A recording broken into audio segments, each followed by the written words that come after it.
देर से रिलेटेड ये मेरा थर्ड वीडियो होने जा रहा है। इससे पहले मैं 2 वीडियोस बना चुका हूँ।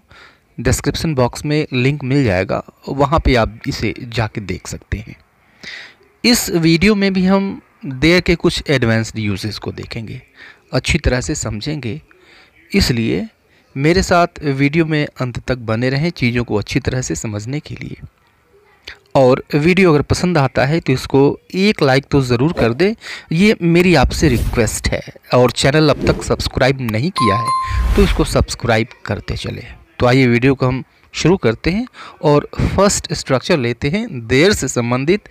There plus may be plus noun या फिर प्रोनाउन। ठीक है, अब देखिए यहाँ पे मे आ गया, तो जब मे आ गया इसका मतलब यहाँ पे आपको पॉसिबिलिटी बताई जाएगी, संभावना बताई जाएगी कि किसी कार्य के होने की संभावना कितनी है। ठीक है, तो ये चीज़ अच्छी तरह से क्लियर होनी चाहिए कि डिफरेंट मॉडल ऑक्सिलरीज से कितनी संभावना व्यक्त होती है, क्योंकि इनमें जो क्वांटिटी ऑफ पॉसिबिलिटी है वो घटती बढ़ती रहती है with the use of different kind of models. ठीक है, जब हम मे का यूज़ करते हैं तो समझ लीजिए लगभग 50-50% चांसेस होते हैं किसी काम के, किसी बात के होने या न होने के। अगर 50% चांसेस हैं किसी बात के सच होने के, मे का यूज़ करिए, बेधड़क मे का यूज़ करिए वहाँ पे।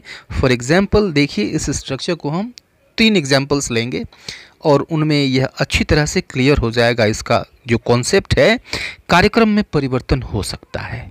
ठीक है, परिवर्तन हो सकता है मीन्स 50-50 के चांसेस हैं। 50% चांस है कि हो सकता है, 50% चांस है कि नहीं हो सकता है। ठीक है, तो कार्यक्रम में परिवर्तन हो सकता है, it means there may be a change in the program. There may be a change in the program. ठीक है, सिंपली इसको स्ट्रक्चर पे रखा गया है, आप सीधा सीधा इसको स्ट्रक्चर पे रखिए। ऐसे सेंटेंसेस को हम देयर से ट्रांसलेट करते हैं या फिर देयर से बोलते हैं। राइट, अपराधी और नेताओं के बीच संबंध हो सकते हैं। 50-50% के चांसेस हैं। 50% चांस से हो सकता है, 50% चांस से नहीं हो सकता है। ठीक है, so there may be a connection between the criminals and the politicians. There may be a connection between the criminals and the politicians. And here is the third sentence. Third example is software में गड़बड़ी हो सकती है। ठीक है, तो अब देखिए कोई गड़बड़ी है सॉफ्टवेयर में, तो इसके लिए कंप्यूटर लैंग्वेज में there is a particular word, particular type of word, that is bug. Bug कहते हैं, आप अच्छी तरह से जानते हैं इसको। ठीक है, टेक्नो सेवी लोग हैं आप। तो there may be a bug in the software. There may be a bug in the software, यानी सॉफ्टवेयर में कोई गड़बड़ी हो सकती है, सॉफ्टवेयर में कोई बग हो सकता है। Right, so this was the first advanced structure related to there. Now here is the second structure. There might be plus noun या फिर pronoun. ठीक है, अब यहाँ पे might यूज़ हो गया, मतलब वही होगा, सेंस वही होगा, लेकिन जो पॉसिबिलिटी की क्वांटिटी है, संभावना की जो मात्रा है वह और कम हो जाएगी। सबसे कम संभावना बताता है ये। मान लीजिए कि 20-30% बताता है, 20-30% संभावना है कि कोई काम हो सकती है। अगर लगता है कि 70% चांसेस हैं नहीं होने के, तो वहाँ पे आप माइट का यूज़ कर सकते हैं। जैसे पेट्रोल की कीमत में गिरावट हो सकती है, मीन्स सिर्फ 20-30% चांसेस हैं गिरावट के, 70% चांसेस गिरावट के नहीं हैं। इस कंडीशन में पेट्रोल की कीमत में गिरावट हो सकती है, आप माइट का यूज़ करेंगे। There might be a fall in the petrol price. There might be a fall in the petrol price. Second example लेते हैं, उन दोनों के बीच मनमुटाव हो सकता है। ठीक है, तो मनमुटाव की इंग्लिश होती है टिफ, TIFF। टिफ मीन्स होता है मनमुटाव। तो there might be a tiff between them. There might be a tiff between them, उनके बीच मनमुटाव हो सकता है। ठीक है, थोड़ी बहुत दिक्कतें हो सकती हैं। राइट, तो चांसेस तो हैं दिक्कतें नहीं हो, लेकिन 30% चांसेस हैं लगभग कि दिक्कतें हो सकती हैं। तो there might be minor difficulties, थोड़ी बहुत मतलब माइनर। तो there might be minor difficulties, थोड़ी बहुत दिक्कतें हो सकती हैं। right? So this was the second structure, and here is the third advanced structure related to there must plus be plus noun या फिर प्रोनाउन, ठीक है। अब मस्ट आ गया, तो मस्ट आ गया, ये सबसे ज़्यादा संभावना बताता है, पॉसिबिलिटी सबसे ज़्यादा बताता है। लगभग मान सकते हैं कि 90% अगर किसी काम के होने की संभावना है तो आप मस्ट का यूज़ कीजिए, ठीक है। उनके बीच अवश्य ही कोई गलत फहमी होगी, ठीक है। अब हिंदी में यह सेंस देने के लिए यहाँ पे अवश्य जोड़ दिया गया, उनके बीच अवश्य ही कोई गलत फहमी होगी, राइट। तो there must be some misunderstanding between them, there must be some misunderstanding between them, ज़रूर ही उनके बीच में कोई गलत फहमी होगी, ठीक है। अब इस सेंटेंस को लीजिए, इस उग्रवादी हमले के पीछे अवश्य ही कोई विदेशी ताकत होगी।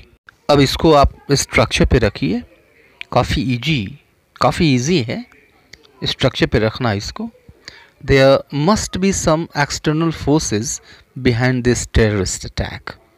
There must be some external forces behind this terrorist attack. यानी इस उग्रवादी हमले के पीछे अवश्य ही कोई विदेशी ताकत होगी। ओके, नाउ थर्ड एग्जाम्पल, हर एक गांव में अवश्य ही एक स्कूल होना चाहिए, ठीक है, सही बात है। तो there must be a school in every village, there must be a school in every village, हर एक गांव में एक स्कूल अवश्य ही होना चाहिए, ठीक है। Now here is the fourth advanced structure related to there, that is there is bound to be plus noun या फिर प्रोनाउन, ठीक है। तो अब देखिए बाउंड टू बी लग गया, इसका मतलब कि निश्चित है।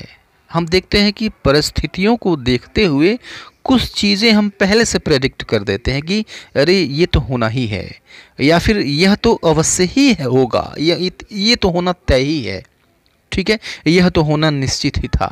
अगर हम ये पहले से ही तय कर देते हैं तो इस चीज़ को एक्सप्रेस करने के लिए ये स्ट्रक्चर आपके लिए है। There is bound to be plus noun या फिर प्रोनाउन, या फिर अगर पास्ट में यही चीज़ आप कहना चाहते हैं then there was bound to be, यानी यह होना ही था, ये तो होना तय ही था, राइट, प्लस नाउन या प्रोनाउन। एग्जाम्पल देखिए, प्यार तो होना ही था, ठीक है। तो प्यार तो होना ही था means there was bound to be love, there was bound to be love. आइए अब इस सेंटेंस को देखते हैं, नुकसान तो होना ही था means there was bound to be loss, there was bound to be loss. कहीं कोई दिक्कत नहीं है, काफ़ी इजी सा सेंटेंस था। इस सेंटेंस को लीजिए, भ्रम का होना निश्चित ही था, ठीक है। तो कंफ्यूज मत होइएगा कि निश्चित ही था या फिर तय ही था, दोनों का मतलब एक ही है, दोनों एक ही बात है। There was bound to be a confusion, there was bound to be a confusion, यानी भ्रम तो होना ही था, भ्रम का होना निश्चित था, ठीक है। चीज़ें पहले से क्लियर नहीं थी तो भ्रम तो होना ही था। Now fifth structure is subject plus want या wish plus there plus to be plus noun या फिर प्रोनाउन, ठीक है। अभी तक देयर के हम जितने यूजेस देख रहे हैं सब में देयर डमी सब्जेक्ट है या फिर इंट्रोडक्टरी सब्जेक्ट है। डमी सब्जेक्ट कह लीजिए, इंट्रोडक्टरी सब्जेक्ट कह लीजिए, दोनों एक ही बात है। बेहतर है इसको आप इंट्रोडक्टरी सब्जेक्ट कहिए, ठीक है, क्योंकि यह इंट्रोड्यूस ही कराता है। ओके, यहाँ भी यह इंट्रोडक्टरी सब्जेक्ट है, सब्जेक्ट प्लस वांट या फिर wish plus there plus to be plus noun या फिर प्रोनाउन। अब देखिए यह जो स्ट्रक्चर है थोड़ा सा सबसे ये अलग है, डिफरेंट है। ओके, अब इस तरह के हम सेंटेंसेस को इसको ट्रांसलेट करने के लिए या फिर बोलने के लिए यूज़ करते हैं। जैसे भारत चाहता है कि हर जगह शांति हो, ठीक है, काफ़ी अट्रैक्टिव सेंटेंस है। भारत चाहता है कि हर जगह शांति हो, it means India wants there to be peace everywhere, India wants there to be peace everywhere, यानी भारत चाहता है कि हर जगह शांति हो, ठीक है। अब देयर का जो जगह है वो बीच में है, लेकिन है ये डमी सब्जेक्ट, ठीक है। इस सेंटेंस को लीजिए, मैं चाहता हूँ कि आगे का समय अच्छा हो, it means I wish there to be good times ahead, I wish there to be good times ahead, right. और इस तीसरे सेंटेंस को लीजिए, मेरी इच्छा है कि उन दोनों में फिर से मैत्री हो यानी मित्रता हो, ठीक है। I wish there to be friendship again between them. I wish there to be friendship between them again.